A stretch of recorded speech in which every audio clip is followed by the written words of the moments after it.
Балам бүгін кеше еккен гүлімізге су құяйық. Су құйғышты алады. Гүлді су бар енді. Бәрін де.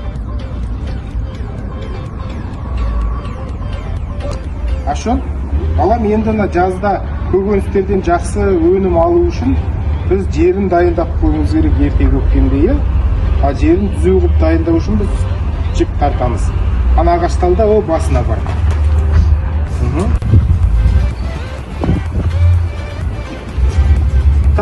Тарт өзіңе қарай. Тарт ағай. Аха. Молодец. Тарт. Өзі ары қарай жүр. Ары жүр кішкене. Ары жүр. Артқа жүр. Аха. Тарт тұр. Жерге қада енді. Жанағындай қада. Аха. Тағы. Молодец. Енді берге.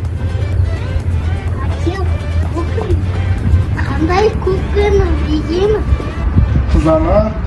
Қызанақ? Бар екеміз. Қызанақтың жері түзу болу үшін тяпкамен бұлай жерді арық жасаймыз, иә, кішкентай. Жіптің бойымен бұлай шауып шығасың. Сен де істеп үйрен.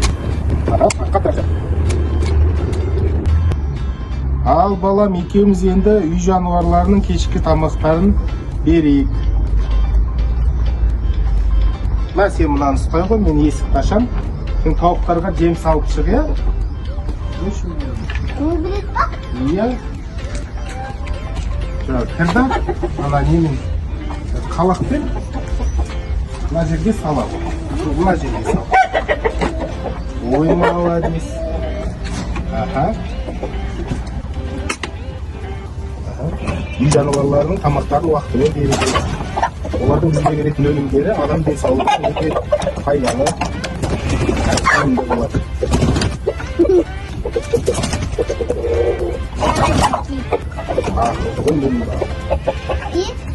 Тауықтардың суын, табағын берді.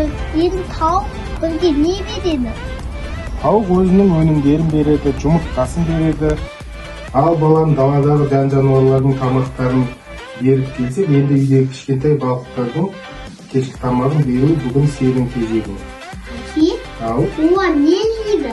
Үйдегі кішкентай балықтар кішкентай құрт-құмырсқамен, шыбын-шіркеймен және ұсақ дәнектермен қоректенеді. Ал кешкі тамағын береді бұл балықтар. Көбірек па? Иә. Көбірек па? Иә. Кішкене өліп па? Әкесі балық өліп па? Солай 3 рет бересің. Болды, енді қақпағын жауып қой.